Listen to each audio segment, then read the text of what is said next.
2026 সাল হয়তোবা আমার মনে হচ্ছে কোচ চেকিংয়েরই সময়।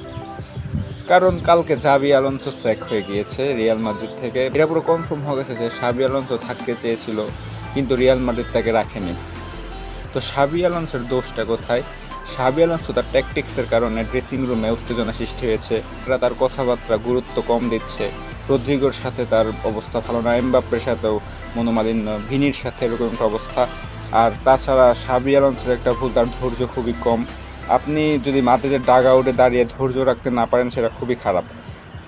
এর আগে যখন অ্যাটলেটিকো মাদ্রিদের ম্যাচে দেখলাম যে ভিনির সাথে সিমিওনো কাজটা খুব খারাপ করেছে, তখন সাবি আলোনসো সেখানেও লেগে গিয়েছিল। এবং কালকে যখন হান্সি ফ্লিক যখন চতুর্থ রেফারির সাথে কথা বলতে যাচ্ছিল, সাবি আলোনসো সেখানেও তর্ক জুড়ে দিয়েছিল।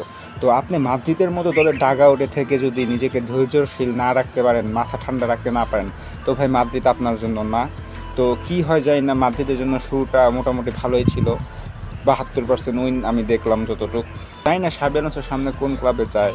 তো যেখানেই যাক, শুভকামনা রইল।